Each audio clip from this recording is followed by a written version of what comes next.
దేశ రాజధాని ఢిల్లీని దట్టమైన పొగమంచు కమ్మేసింది. ఢిల్లీ ఎన్సీఆర్లో వాయు కాలుష్యం ప్రమాదకర స్థాయికి చేరింది. రాజధాని ప్రాంతంలో గాలి నాణ్యత నిరంతరం క్షీణిస్తోంది. తెల్లవారుజామున ఎయిర్ క్వాలిటీ ఇండెక్స్ 339కి పూర్తిగా పడిపోయింది. వాతావరణం చల్లగా ఉండడం, వాయు కాలుష్యం కారణంగా రాజధానిలో విజిబిలిటీ తగ్గింది. ఢిల్లీలో సగటు వాయు నాణ్యత సూచి 347గా నమోదైంది. ఢిల్లీతో పాటుగా నోయిడా, గజియాబాద్, గురుగ్రామ్, ఫరీదాబాద్లో తీవ్రమైన పొగమంచు కమ్ముకుంది. పొగమంచు కారణంగా వాహనదారులు తీవ్ర ఇబ్బందులు ఎదుర్కొంటున్నారు. గాలి నాణ్యత 0 నుంచి 50 మధ్య ఉంటే పొల్యూషన్ ఫ్రీగా ఉన్నట్లు అధికారులు చెప్తున్నారు. 51 నుంచి 100 వరకు ఉంటే సంతృప్తికరమైందని, 101 నుంచి 200 వరకు ఉంటే మితమైన నాణ్యత అని, 201 నుంచి 300 ఉంటే తక్కువ నాణ్యత అని, 301 నుంచి 400 వరకు ఉంటే చాలా పేలవమైందని తెలిపారు.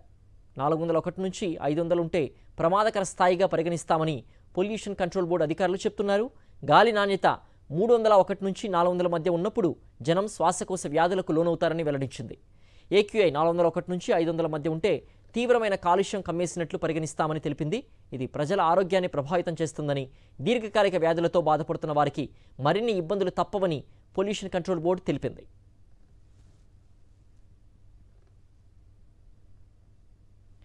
కేంద్ర కాలుష్య నియంత్రణ మండలి వివరాల ప్రకారం దేశ రాజధానిలో గాలి నాణ్యత బుధవారం కూడా చాలా పేలవమైన కేటగిరీలో ఉంది. అయితే గత కొంతకాలంగా ఢిల్లీలో గాలి నాణ్యత ప్రమాదకరంగా మారుతోంది. పొరుగు రాష్ట్రాల్లో పంట వ్యర్థాలని తగలబెట్టడంతో పాటుగా పొగమంచు రాజధానిని కమ్మేయడంతో ఈ పరిస్థితి ఏర్పడింది. కాలుష్య నియంత్రణకు పాలకులు ఎన్ని చర్యలు చేపట్టినా ఫలితం ఉండడం లేదు. రోజురోజుకు గాలి నాణ్యత క్షీణిస్తోంది.